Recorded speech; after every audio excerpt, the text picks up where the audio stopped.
A K Abhilash നമുക്കൊപ്പമുണ്ട്. A K Abhilash, ഇപ്പോൾ ഫാത്തിമയുടെ പിതാവിനോടാണ് ഞാൻ സംസാരിച്ചത്. രണ്ടാമത്തെ കുട്ടി, ആ കുട്ടിയെയും കാണാതായതിൽ അവരുടെ അച്ഛനമ്മമാർ വലിയ വിഷമത്തിലായിരിക്കും. അശ്വതിയുടെ മാതാപിതാക്കളുമായി സംസാരിച്ചോ അഭിലാഷ്? അശ്വതിയുടെ പിതാവ് എൻ്റെ കൂടെയുണ്ട്, പ്രകാശൻ എന്നാണ് പേര്. അദ്ദേഹം ഇവിടെ കോഴിക്കോട് സിറ്റി പോലീസ് കമ്മീഷണർക്ക് പരാതി നൽകാൻ വേണ്ടിയാണ് എത്തിയത്. കാരണം ഇന്നലെയാണ് ഇവരുടെ ടവർ ലൊക്കേഷൻ കോഴിക്കോടാണ് കണ്ടത്. അതിനുശേഷം കോഴിക്കോട് എവിടെയെങ്കിലും ഉണ്ടാകുമെന്നുള്ള പ്രതീക്ഷയിൽ തന്നെയാണ് പ്രകാശൻ ഇവിടേക്ക് എത്തിയിരിക്കുകയും ചെയ്തത്. നമുക്ക് അദ്ദേഹത്തോട് തന്നെ നേരിട്ട് ചോദിക്കാം, എപ്പോഴാണ് അശ്വതിയുമായി അവസാനമായി സംസാരിച്ചത്? അത് മോള് പരീക്ഷ ഉണ്ടെന്ന് പറഞ്ഞിരുന്നു. അപ്പോൾ മോളെയായിട്ട് ഞാൻ എടപ്പാളെന്ന് വാരിവിടുന്ന് ഞാൻ മോളെയായിട്ട് നേരെ വരികയായിരുന്നു. അങ്ങനെ വട്ടത്താണി അവിടെ കൂട്ടുകാരത്തെയും കൂട്ടി നേരെ ദേവദാർ സ്കൂളിൻ്റെ അവിടെ പരീക്ഷ ആക്കി കൊടുത്തു. ഇന്നലെ ആക്കി കൊടുത്തു. ഒരു 11 മണി, ഒരു 11:30 ആയിട്ടുണ്ടാവും. അതാക്കി കൊടുത്തതിന് ശേഷം പിന്നെ പരീക്ഷ അവർ പിന്നെയാണ് ഈ കുട്ടീൻ്റെ ഒപ്പമുള്ള കുട്ടിയുടെ ഉപ്പാക്ക് വിളിച്ചു പറഞ്ഞു, ടീച്ചർ കുട്ടി പരീക്ഷയ്ക്ക് കയറിയിട്ടില്ല. അപ്പോൾ അത് കാരണം കൊണ്ട് അപ്പോഴാണ് കുട്ടി ഇവരും മിസ്സിങ് ആണെന്നുള്ളത് കംപ്ലീറ്റ് കാര്യങ്ങൾ ഞങ്ങൾ അറിയണത്. പിന്നെ അവിടെ നിന്ന് ഫോൺ സ്വിച്ച് ഓഫാണ്. ഇതുവരെയായിട്ട് ഫോണല്ല. കോഴിക്കോടുണ്ടാവാനുള്ള സാധ്യത എന്താണ് വെച്ചാൽ അവരത് ഇത് ചെയ്ത് നോക്കിയപ്പോൾ അതിൽ ഇത് കണ്ടതാണ്, ടവർ കണ്ടതാണ്. ഫോണിൽ നോക്കിയപ്പോൾ ഇത് എടുത്ത് നോക്കിയപ്പോൾ 1 മണിക്ക് തിരൂരിൽ നിന്ന് കയറി നേരെ 2 മണിക്ക് കോഴിക്കോട് എത്തി. കോഴിക്കോട് നിന്ന് പിന്നെ അതൊന്നും ക്ലിയർ അല്ല. അതൊറ്റാണ് അതിൻ്റെ ലാസ്റ്റ് കാണിക്കുന്നത്. നിങ്ങളിവിടെ താനൂരല്ലേ? താനൂരാണ് ഞങ്ങൾ. പിന്നെ അത് ഈ വിവരം പറഞ്ഞപ്പോൾ ഈ ഭാഗങ്ങൾ ഇങ്ങനെ കറങ്ങുകയാണ്. കാരണം ടവർ കണ്ട് ലാസ്റ്റ് ഇവിടെയാണല്ലോ. അപ്പോൾ ആ ഒരു ലെവലിൽ ഇപ്പോൾ ഇതുവരെ നിൽക്കുകയാണ്. ഒന്നും ആയിട്ടില്ല. കുട്ടികൾക്ക് മറ്റ് ആരെങ്കിലുമായിട്ടുള്ള അങ്ങനത്തെ ബന്ധങ്ങളും കാര്യങ്ങളൊന്നും ഉള്ള കുട്ടികളല്ല. അങ്ങനത്തെ ഒന്നുമില്ല. അഭിലാഷ്, ഇവർ ചെറിയ ക്ലാസ് മുതലേ കൂട്ടുകാരാണ്. അശ്വതിയും ഫാത്തിമയും ചെറിയ ക്ലാസ് മുതൽ തന്നെ കൂട്ടുകാരാണ്. അപ്പോൾ അശ്വതി എന്തെങ്കിലും വീട്ടിൽ ബുദ്ധിമുട്ടുകൾ എന്തെങ്കിലും പറഞ്ഞിരുന്നോ, പഠനവുമായി ബന്ധപ്പെട്ടോ മറ്റോ? അങ്ങനെ അതുകൂടി ചോദിക്കാം. നമ്മളായിട്ടുള്ളൊരു ഇതൊന്നും ഉണ്ടായിട്ടില്ല.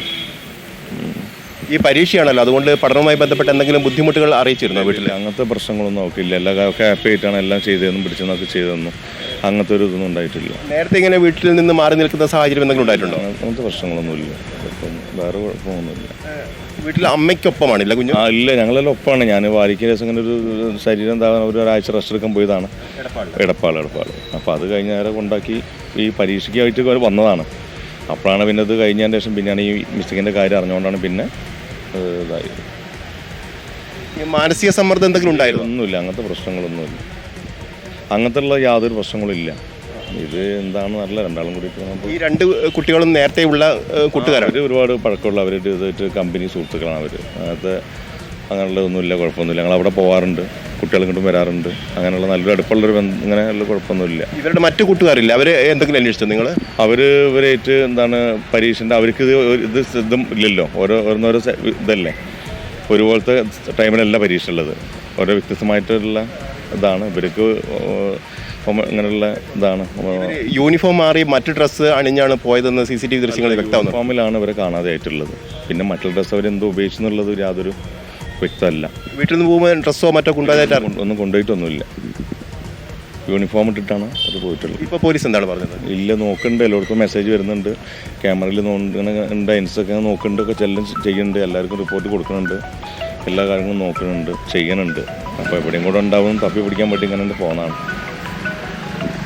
സുജിയ, ഇത് തന്നെയാണ് പോലീസ് അന്വേഷിക്കുന്നുണ്ട്. പക്ഷേ മറ്റു വിവരങ്ങളൊന്നും ലഭ്യമായില്ല. ഇന്നലെ ഉച്ചയോട് കിട്ടിയിരിക്കുന്ന ഈ ടവർ ലൊക്കേഷൻ മാത്രമാണ് ഇപ്പോഴുള്ളത്. അതിൻ്റെ അടിസ്ഥാനത്തിലാണ് കോഴിക്കോട്ടും ഇവിടെ എത്തി ഇവർ പരാതി നൽകുകയും ചെയ്തിരിക്കുന്നത്. മറ്റു വിവരങ്ങളൊന്നും ഇല്ല എന്നാണ് പറയുന്നത്. അതോടൊപ്പം തന്നെ വീട്ടിൽ ഏതെങ്കിലും തരത്തിലുള്ള പ്രശ്നങ്ങൾ ഉള്ളതായിട്ട് അഷ്കറിനോട് തന്നെ ഒരു കാര്യം ചോദിക്കാനുണ്ട്. ദേവദാർ ഹയർ സെക്കൻഡറി സ്കൂൾ അധികൃതർ എന്താണ് പറയുന്നത്? അഷ്കർ, ഈ കുട്ടികൾക്ക് സ്കൂളിലേക്ക് ഇവർ എത്തിയിരുന്നു, അതോ സ്കൂളിൽ എത്തുന്നതിന് മുൻപ് തന്നെ ഇവർ വസ്ത്രം മാറ്റി, അതായത് യൂണിഫോം ഇട്ട് വീട്ടിൽ നിന്ന് ഇറങ്ങുന്നു? അതിനുശേഷം ഇപ്പോൾ ആ CCTV ദൃശ്യത്തിൽ 2 പേരും ജീൻസും ടോപ്പുമാണ് ഇട്ടിരിക്കുന്നത്. അപ്പോൾ ഈ വസ്ത്രവുമായാണോ അവർ വന്നത്, അതോ നേരത്തെ തന്നെ പോകാൻ തീരുമാനിച്ചിരുന്നോ? സ്കൂൾ അധികൃതർ എന്താണ് പറയുന്നത്? ഇവർ സ്കൂൾ ക്യാമ്പസിലേക്ക് വന്നിരുന്നോ ഇന്നലെ? സുജ, അവർ സ്കൂൾ ക്യാമ്പസിലേക്ക് തന്നെ എത്തിയിട്ടില്ല എന്നുള്ളതാണ് നമുക്ക് നിലവിൽ അറിയാൻ കഴിഞ്ഞിരിക്കുന്നത്. പ്രത്യേകിച്ച് അങ്ങനെ സ്കൂളിലെ പരീക്ഷകളിലേക്ക് എത്താതെ ഇരുന്നപ്പോഴാണ് ഈ കാര്യം തന്നെ അധ്യാപകർ ശ്രദ്ധയിൽപ്പെടുന്നത്. പിന്നീട് അധ്യാപകർ അറിയിച്ചതിൻ്റെ അടിസ്ഥാനത്തിൽ വീട്ടുകാർ ശ്രദ്ധിക്കുന്നതൊക്കെ തന്നെ അപ്പോഴാണ്. മാത്രമല്ല, അതിൽ ഒരാൾക്ക് മാത്രമാണ് ഇന്നലെ പരീക്ഷ ഉണ്ടായിരുന്നത്. രണ്ടാമത്തെ വിദ്യാർത്ഥിക്ക് ഇന്നലെ പരീക്ഷയും ഉണ്ടായിരുന്നില്ല. പരീക്ഷ ഇല്ലാതിരുന്ന ഒരു വിദ്യാർത്ഥി പരീക്ഷ ഉണ്ട് എന്ന് പറഞ്ഞിട്ടാണ് അങ്ങനെ പരീക്ഷ എഴുതാൻ വേണ്ടി സ്കൂളിലേക്ക് പ്ലാൻ ചെയ്തെത്തുന്നത്. അതുകൊണ്ട് തന്നെ അവർ നേരത്തെ തന്നെ 2 വിദ്യാർത്ഥികളും പരസ്പരം ആസൂത്രണം ചെയ്തത് കൊണ്ട് തന്നെയാണ് ഇത്ര വലിയ യാത്ര നടത്തിയിരിക്കുന്നതെന്നാണ് ഇപ്പോൾ ഈ ഘട്ടത്തിൽ പോലീസ് അനുമാനിക്കുന്നത്. മാത്രമല്ല ഈ റെയിൽവേ സ്റ്റേഷനിൽ എത്തുന്നതിന് മുമ്പ് ഇവർ രണ്ടുപേരും സ്കൂളിലേക്ക് വരുന്നത് യൂണിഫോം ധരിച്ചായിരുന്നുവെങ്കിലും റെയിൽവേ സ്റ്റേഷനിലെ ഇവരുടെ CCTV ദൃശ്യങ്ങൾക്ക് നമുക്ക് കാണുമ്പോൾ അറിയാം അവർ ധരിച്ചിരിക്കുന്ന വസ്ത്രങ്ങളൊന്നും തന്നെ യൂണിഫോം അല്ല. അപ്പോൾ റെയിൽവേ സ്റ്റേഷനിൽ എത്തുന്നതിന് തൊട്ട് മുമ്പായി അവർ യൂണിഫോം മാറ്റി പിന്നീട് മറ്റൊരു കളർ വസ്ത്രത്തിലാണ് അവിടെ നിന്നും പിന്നീട് യാത്ര തുടർന്നിരിക്കുന്നത്.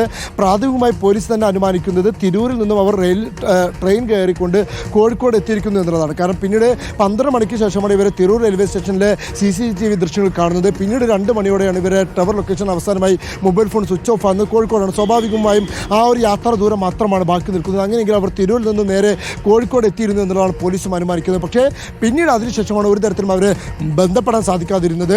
അതിലേറ്റവും നിർണായകമായി ഇപ്പോൾ പോലീസ് ഒരു തുമ്പായി കരുതുന്നത് അവസാനമായി അവർക്ക് 2 പേർക്കും 2 പേരെ ഫോൺ നമ്പറിലേക്ക് വന്ന ഒരു കോൾ തന്നെയാണ്. ആ ഒരു കോൾ എന്ന് പറയുന്നത് എടവണ്ണ സ്വദേശിയായിട്ടുള്ള ഒരാളുടെ ഫോണിൽ നിന്നാണ്. ആ വ്യക്തിയുടെ ഫോൺ ടവർ ലൊക്കേഷൻ പിന്നീട് കാണിച്ചത് മഹാരാഷ്ട്ര ടവർ ലൊക്കേഷനാണ്. സ്വാഭാവികമായും ഈ വിദ്യാർത്ഥിയും ആ വ്യക്തിയും വിദ്യാർത്ഥികളും ഒരുമിച്ച് അത്തരത്തിൽ മഹാരാഷ്ട്രയിലേക്ക് യാത്ര ചെയ്തോ എന്നുള്ളൊരു സംശയവും പോലീസിനുണ്ട്. ആ രീതിയിലുള്ള അന്വേഷണം പോലീസ് നടത്തുകയും ചെയ്യുന്നുണ്ട്. അതല്ല വേറെ ഏതെങ്കിലും തരത്തിലുള്ള ഫോൺ കോൾ ആയിരുന്നോ അത് എന്നുള്ളതും പോലീസ് പരിശോധിക്കുന്നുണ്ട്. എന്തായാലും ഇവരെ തമ്മിൽ ബന്ധിപ്പിക്കാവുന്ന നിലവിലുള്ള തെളിവുകളൊന്നും പോലീസിന് ലഭിച്ചിട്ടില്ലെങ്കിൽ പോലും ആ സാധ്യതകൾ കൂടി ഇപ്പോൾ പോലീസ് പരിശോധിച്ച് വരുന്നുണ്ട്.